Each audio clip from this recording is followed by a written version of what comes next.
Bonjour à tous. Dans cette vidéo, je vais vous montrer comment calculer les efforts que l'on a dans des barres qui composent une fermette qui peut être en métal ou en bois. Voilà. Donc la méthode est relativement simple. Il va suffire d'isoler des nœuds et d'appliquer le PFS à chacun des nœuds. Voilà. La méthode que je vais utiliser, il y en aura d'autres qui existent aussi, mais on va commencer par la méthode qui s'appelle la méthode d'équilibre des nœuds. Donc on va commencer par exemple par le point ici, le nœud A, et je vais faire l'équilibre des efforts suivant X et suivant Y, parce que au final, la somme des moments ne me donnera rien puisque les forces ont tous un moment nul. Voilà. Alors, pour commencer, je vais dessiner le nœud et je vais mettre une épaisseur, vous voyez là, dans les barres, et je dessine le nœud tel qu'il est ici, là. Voilà. Et je sais que comme les barres sont toutes articulées ensemble, voilà, on va mettre, les barres sont soumises à des efforts de traction ou de compression. Alors, comme j'isole le nœud A, il ne faut pas oublier la force de 10 kN, qui est une force extérieure, mais que je vais remettre. Donc, les barres sont toutes articulées, c'est pour ça que je mets des petits ronds ici, ce qui veut dire qu'il n'y a pas de moment ni d'effort tranchant dans les barres, je vais juste avoir un effort normal, ici et ici. Et donc pour les distinguer, je vais numéroter mes barres. Cette barre, je l'ai appelée 1, cette barre, je vais l'appeler 2, et je vais appeler N comme effort normal. 1, c'est la barre numéro 1. Et ici, c'est la barre numéro 2, donc je vais appeler N2. Alors, je vais calculer l'angle entre ces deux barres. Alors là, on va regarder la géométrie qui est relativement simple, puisqu'on a un triangle isocèle ici. J'ai 1 mètre et 1 mètre ici, et j'ai aussi 1 mètre en hauteur là. Voilà. Ce qui veut dire que l'angle là est évident, puisque j'ai 1 mètre, 1 mètre. Ici, j'ai 45 degrés. Alors, comme je vais devoir projeter ces forces sur X et sur Y, je vais déjà écrire ce que vaut le cos 45 et le sinus 45. Alors, cos 45, c'est racine de 2 sur 2, et ça vous donne, si vous faites ça sur la machine, 0,7071. Et sinus 45, c'est aussi égal à racine de 2 sur 2. Et on trouve forcément la même chose, 0,7071.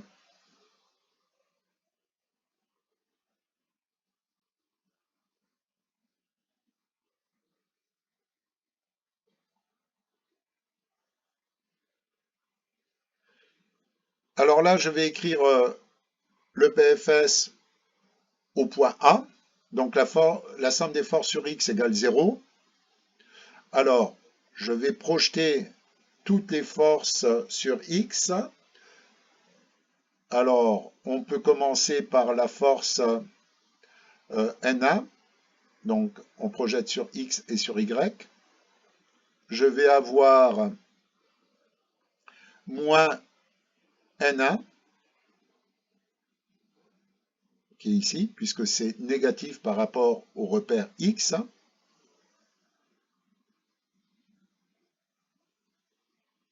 Moins N2 que je vais projeter. Et la projection de N2 sur l'axe des X, ça va me donner cos 45. J'ai pas d'autre effort sur X, donc c'est égal à 0.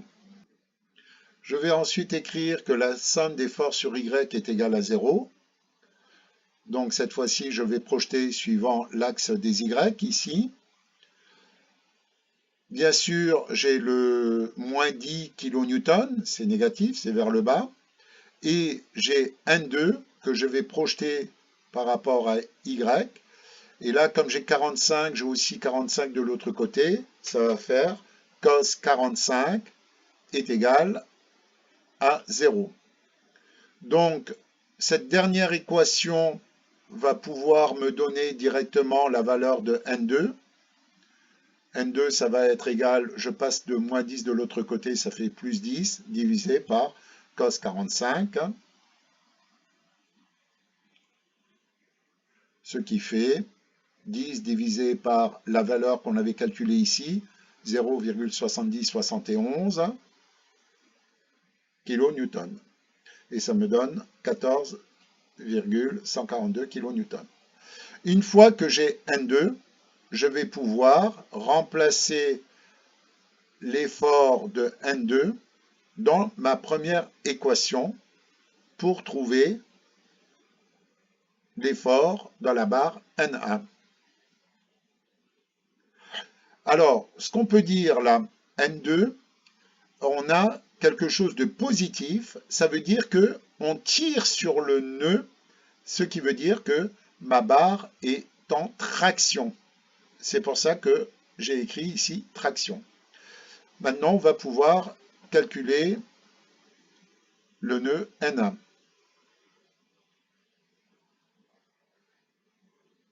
Alors, comme je connais N2, N2 est égal à 14,142, je remplace N2, je trouve ça, et je vais pouvoir trouver directement la valeur de N1.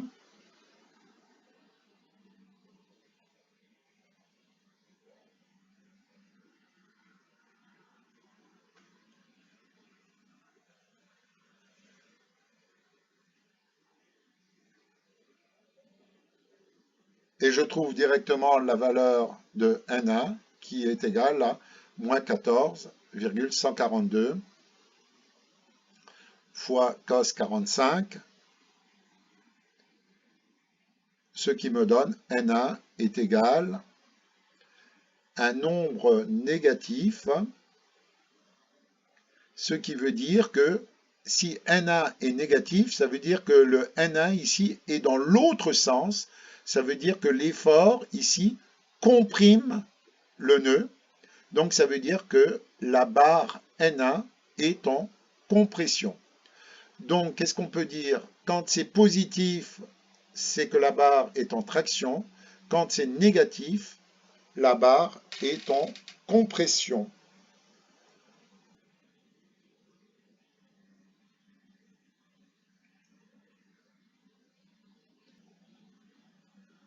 Alors là, j'ai dessiné le nœud B et je vais mettre tous les efforts qui s'exercent sur le nœud B. Donc j'ai la force de 5 kN, qui est la force extérieure. Et comme je vous l'ai dit, on va avoir N2 ici. Et il va falloir que je marque d'un repère les autres barres. Alors, cette barre-là, je vais l'appeler 4 et cette barre 3. Et comme on l'a fait tout à l'heure, là, je vais appeler N4 et ici, la barre 3, je vais appeler l'effort normal N3. Voilà. Et là, je vais faire dans mon repère la somme des forces sur X égale à 0 et la somme des forces sur Y égale 0. Voilà, alors on commence par Fy. Alors j'ai bien sûr la force de 5 qui est vers le bas, ça fait moins 5. J'ai N4 que je vais projeter ici, donc il va falloir que je connaisse l'angle que j'ai ici, là, entre N4 et 5 kN. Alors pour cela, on va regarder le triangle que j'ai ici. Si on regarde les dimensions, là j'ai 45 degrés, donc j'ai forcément 45 degrés ici, et 90 degrés ici. Ce qui veut dire que ici, j'ai aussi un angle de 45 degrés. Le 5 par rapport à cette barre ici, puisque ici j'ai 90, donc j'ai moitié-moitié ici, je vais avoir 45 degrés. Donc je vais avoir moins 5 plus N4 cos 45 degrés, puisque là j'ai 45 degrés. Alors, cos 45 degrés, on l'a écrit ici 0,7071. J'ai N3 qui est vers le bas, donc sa projection, elle va être négative. Et il faut que je trouve l'angle ici de N3 avec la verticale. Et là, comme on a un triangle 45-45, là j'ai 90, c'est la moitié, ça fait cos 45 aussi, et cos 45, on a vu, c'est 0,7071. Voilà, et donc là, il me manque la valeur de N2, N2 fois aussi cos 45, donc on est ici, est égal à 0.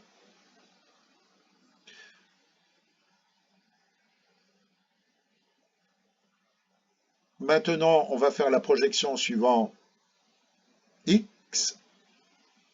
Alors, le 5 kN ne donne rien, ça va vous donner 0. Il faudra que je projette N4, et comme on a 45, on a aussi 45 ici. Donc, c'est négatif par rapport à mon repère. Ça fait moins N4 fois cos 45. Cos 45, c'est 0,7071. Le N3, c'est pareil, on va avoir aussi 45 ici, multiplié par 0,70. Et le N2, c'est pareil, j'ai 45 ici, mais cette fois-ci c'est plus, puisqu'on est dans le sens positif ici. Voilà, est égal à 0. Donc j'ai mes deux équations de la statique, et je vais pouvoir résoudre maintenant pour chercher les efforts dans les barres. Voilà. Alors, on voit qu'on a N4 et moins N4 ici. Donc, qu'est-ce que je vais faire? Je vais faire la somme. Comme ça va me simplifier les N4. Et je vais trouver une équation où je vais avoir qu'une inconnue, c'est N3. Puisque N2, je le connais, on l'avait déterminé tout à l'heure. Donc, il me reste moins 5 ici. Les N4 se simplifient et j'ai moins N3 fois 0,70 et moins N3 fois 0,70, ça fait moins 2 fois N3 fois 0,70. Et ici, j'ai moins N2 fois ça, plus N2, ça va se simplifier ici, je vais trouver 0. Et donc, je peux déterminer directement N3 qui va me donner, je passe le moins 5 de l'autre côté,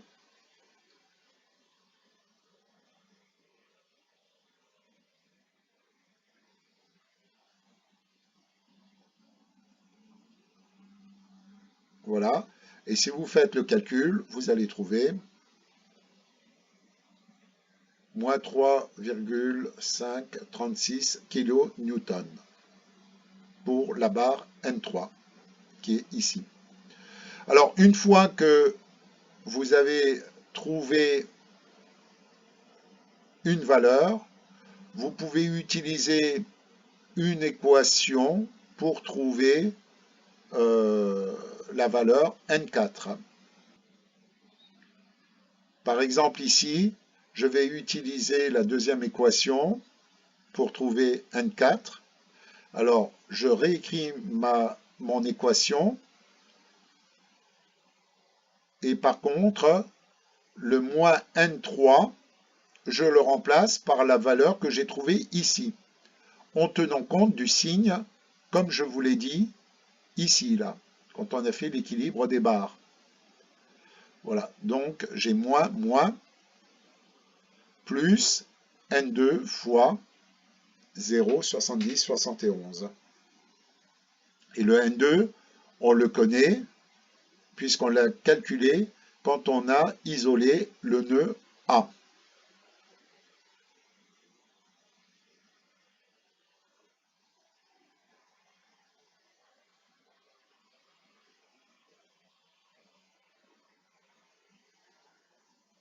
Égale 0.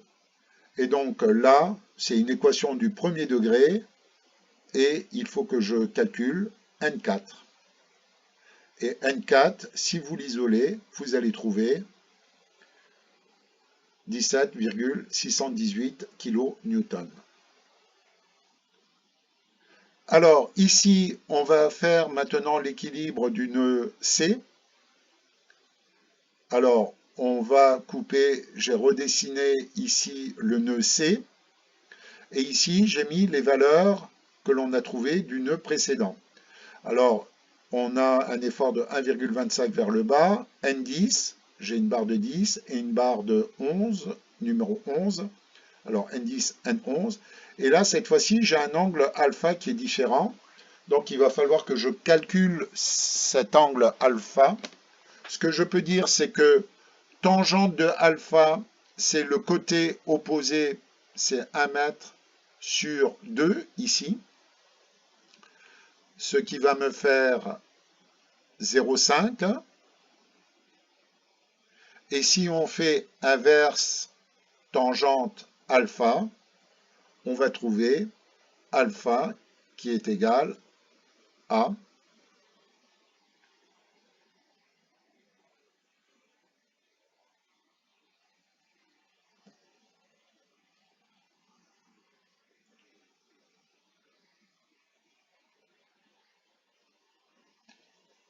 26,565 degrés. Comme tout à l'heure, on va faire la somme des forces sur X égale 0 et la somme des forces sur Y est égale à 0.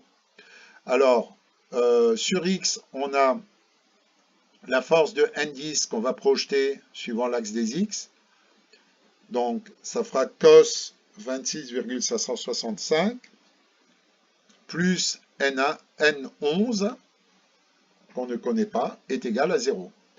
La somme des forces sur Y est égale à 0, donc on va projeter suivant l'axe des Y. N10 va me donner un effort. Alors d'abord, j'ai 1,25 négatif, puisque c'est vers le bas. Et N10, ça va être le sinus de l'angle alpha multiplié par N10.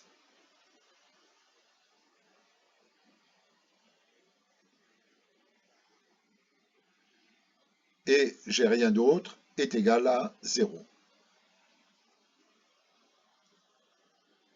On va commencer par la deuxième équation qui va me donner directement le N10. Alors en passant les termes de l'autre côté, on va trouver 1,25 divisé par sinus 26,565 et on trouve N10 qui vaut 2,795 kN positif.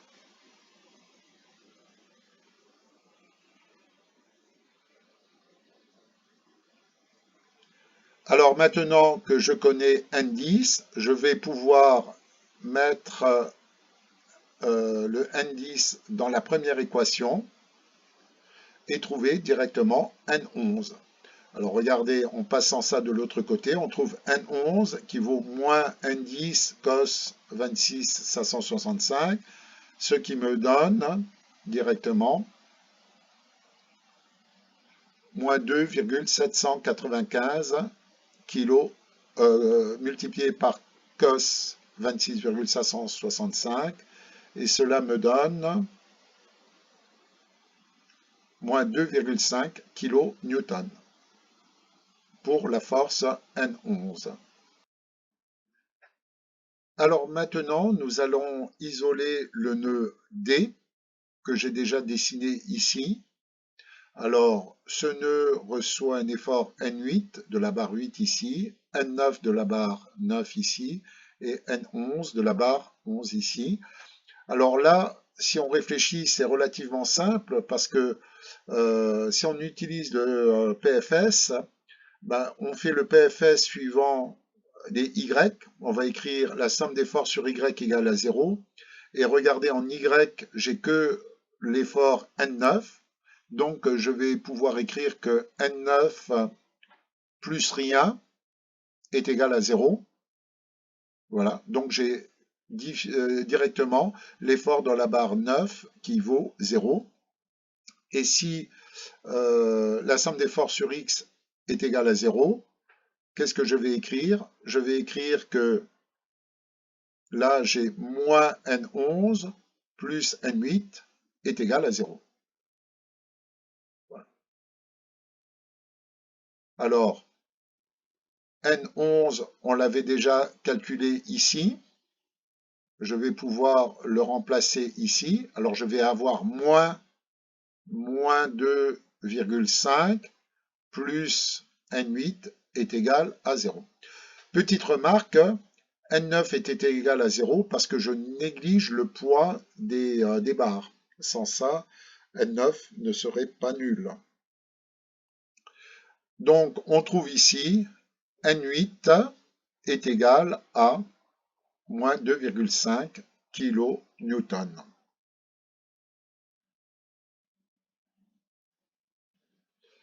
Voilà, alors maintenant, on va faire le nœud G ici, parce qu'on s'aperçoit que lorsqu'on isole ce nœud G, on n'a que deux inconnus, et donc on va pouvoir résoudre en utilisant les deux équations de la statique.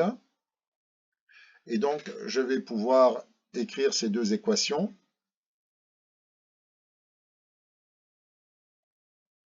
Somme des forces sur X est égale à 0. Alors, toujours par rapport à mon repère X et Y, comme ça. Alors, je commence vers la droite, vers la gauche, pardon, j'ai moins N8, N7 que je vais projeter sur l'axe des X. Et bien sûr, si ici j'ai alpha ici, là par symétrie, là j'ai aussi le alpha qu'on avait déterminé la dernière fois. Donc je vais écrire fois N7 cos de alpha. N5 me donnera 0. Par contre, j'ai N3 qui va être projeté ici. Et là, j'ai un angle de 45 degrés.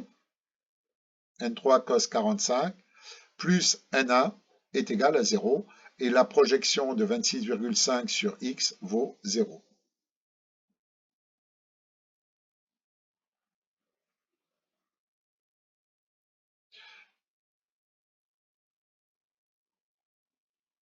Alors là, je vais pouvoir directement calculer puisque j'ai déjà les valeurs de N8, etc. ici, N8. Donc ça fait moins 2,5 plus moins 2,5, ça fait plus 2,5. N7, N3 qu'on connaît aussi et N1 qu'on connaît aussi. Je remplace en utilisant mes valeurs précédentes que j'ai ici.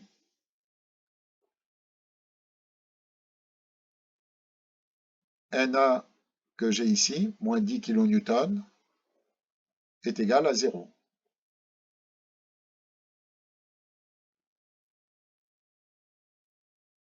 Je vais pouvoir déterminer N7.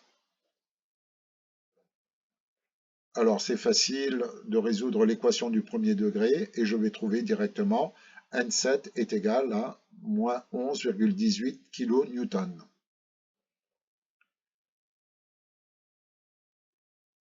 Alors je vais écrire la deuxième équation, la somme des forces sur Y est égale à 0. Donc j'ai la force de 26,25 qui est positive vers le haut.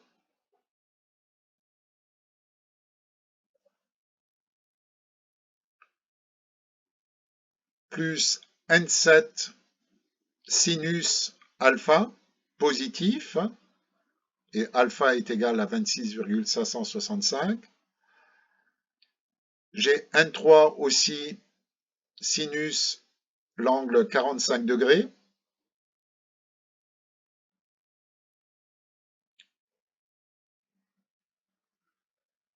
plus N5 est égal à 0, qui est positif.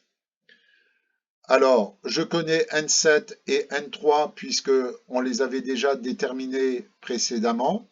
N3 ici et N7 que j'ai ici. Donc, je vais pouvoir déterminer le N5 ici.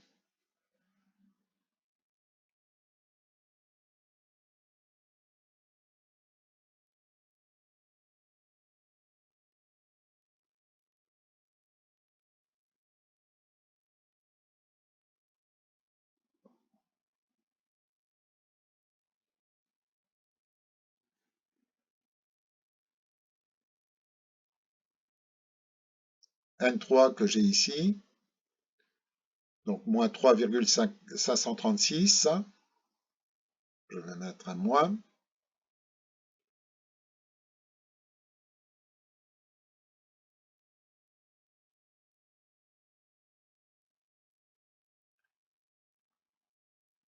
Sinus 45, plus N5 est égal à 0. Et donc, je vais pouvoir sortir le N5 que j'ai ici, et je vais avoir N5 égale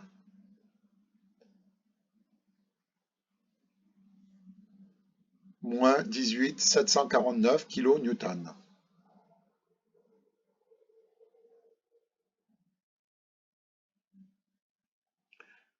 Alors ici, on va faire l'équilibre du nœud E.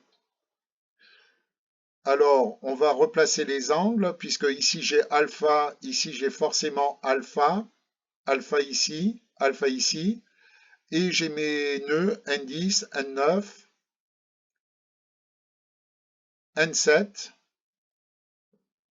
et N6 que je recherche, puisque tous les autres, je connais leur valeur, sauf N7. Pardon, N6.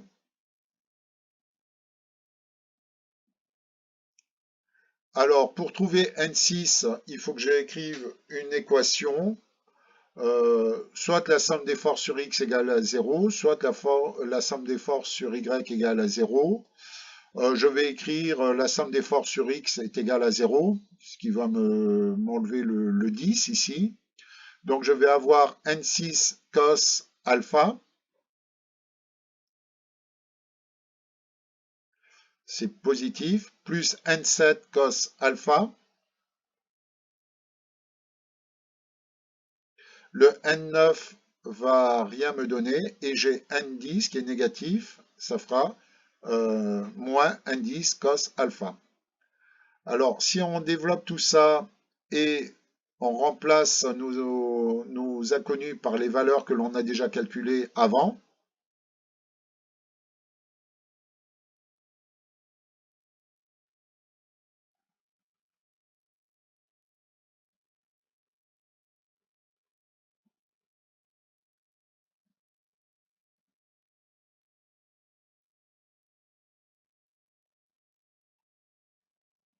alors je vais chercher les valeurs que je connais déjà. Cos alpha est égal à 0 et je vais pouvoir trouver le N6. N6 égale, alors c'est une équation du premier degré, je vous laisse faire le calcul. Le alpha, on le connaît, c'est 26,565 et on va trouver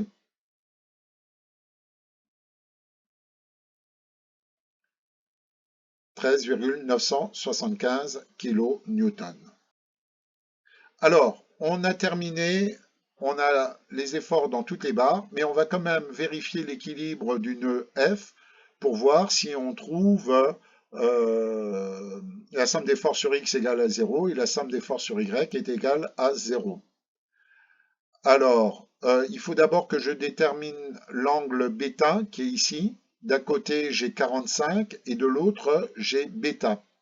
Alors, on peut trouver facilement l'angle bêta. Pourquoi? Parce que on a alpha ici, alpha. Donc ici, on a un triangle rectangle ici. Et donc forcément, bêta, c'est le complémentaire de l'angle alpha. Donc ça va être égal à 90 moins alpha. Alors 90 moins 26,565 égale 63,435 degrés. Et là, on va écrire la première vérification si la somme des forces sur x, on trouve bien égale à 0.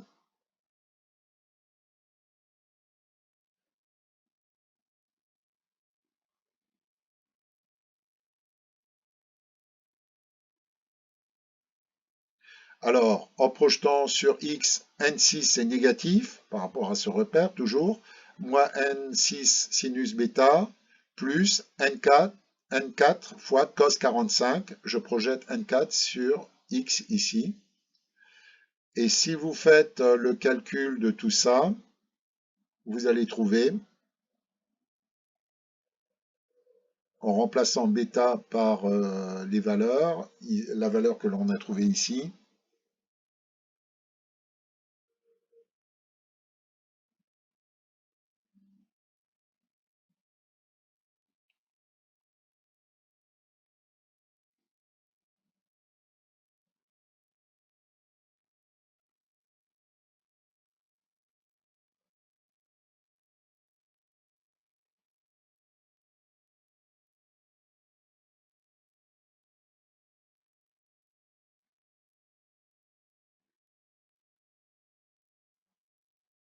on trouve bien égal à 0.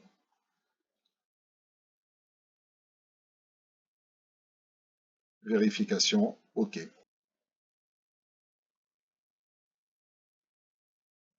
Alors en conclusion, j'ai fait la même structure de départ là que l'on avait sur un logiciel qu'on appelle RDM6 que l'on trouve sur internet et qui est gratuit.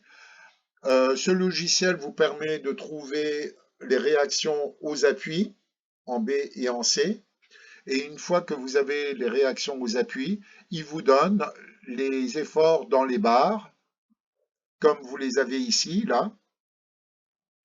Et vous pouvez regarder, on trouve exactement les mêmes valeurs que notre calcul qu'on a fait à la main. Voilà. Ce qui est en vert ici correspond à des barres qui sont tendues et ce qui est en violet ici correspond à des barres qui sont en compression. Voilà. Cela dépend de la déformation de la structure et aussi par rapport au chargement. Là, comme on a 10 kN, la structure a tendance à se plier vers le point A et donc toutes les barres qui sont en haut sont tendues alors que les autres sont comprimées. Voilà, j'espère que cette vidéo vous a plu et j'espère vous retrouver dans une prochaine vidéo. À très bientôt.